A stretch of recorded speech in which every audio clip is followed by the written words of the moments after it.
At the beginning of the season, Westworld looked like a show that might come to serve as a replacement for Game of Thrones, the other book series that catalyzes fans with its spectacular imagery and compelling archetypal characters. It remains as close to serving as methadone for Thrones CTS as any other show on the air, but the show it's actually come to resemble most, as its second season finale approaches June 24, is Lost in Westworld's second season. The plot, always baroque, has become challenging even for those who intently watch each minute. If Thrones fuels the last vestiges of recap culture by depicting a far-flung universe of characters with well-delineated individual histories worth parsing moment to moment, it can be flat-out unclear what's happening, even as soaring emotional beats carry the viewer along. Westworld does so by necessitating the fan theory that the plot defies understanding is Westworld's weakness, even as it's evidently a purposeful choice. A show this well made in so many other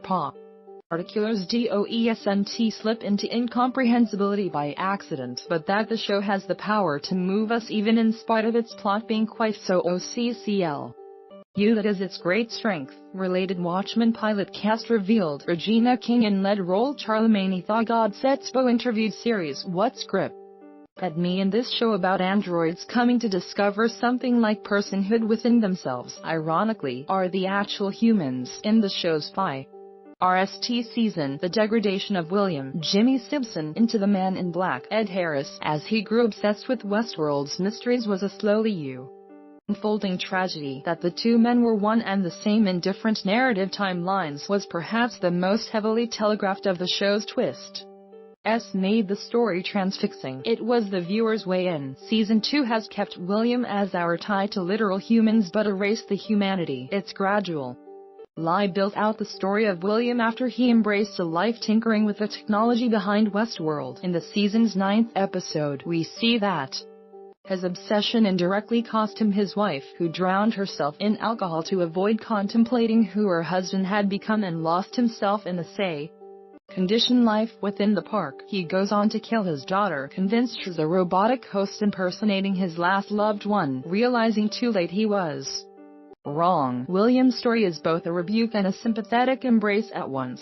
This man is so tangled up in narrative that the world around him is meaningless. Preferring fantasy, Hess blandly watched as his ties to the real world fray and ultimately break. Westworld, cleverly and vexingly, knows storytelling in the digital age can be an anesthetic that numbs us even as it adds on more narrative fripperies to keep us hanging on. In an era during few top-tier dramas dabble in real mystery. What about The Handmaid's Tale? Lord O2's an extreme example of concretely literal storytelling.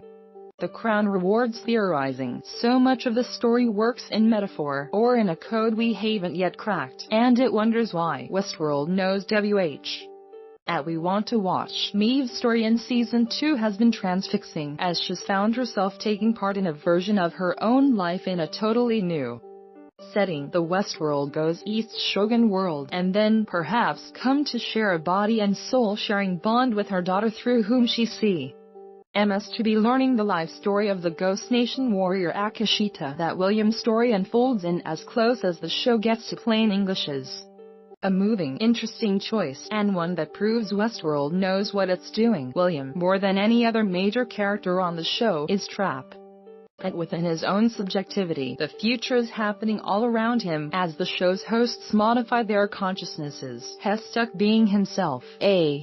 As such, he can only see a small corner of the seismic change roiling the world. His choices carry enormous weight for Westworld and, likely, for the world at large, but Hess blinkered by the burden of being human, and for now, that's enough. For now, so are we. He can only see a tiny part of the story unfolding. Westworld, like Lost, demands answers to its questions eventually, perhaps unlike Lost, which needed most pressingly to explain at the island was. Its most intriguing questions lay beyond the literal. When the story of Westworld is written, it will be okay, by me, at least, if we never really find out what the lost mission was, but I hope to find more clarity about, say, what Maeve's journey represents for all of us. These are twists that are revealed in a seismic moment. Fire earn yard by yard as the show grinds on. So much TV seeks to begin by explaining, and I eagerly await much more of this show. Along with FX's intriguingly post-literal Atlanta, Westworld works its magic by suggesting that some things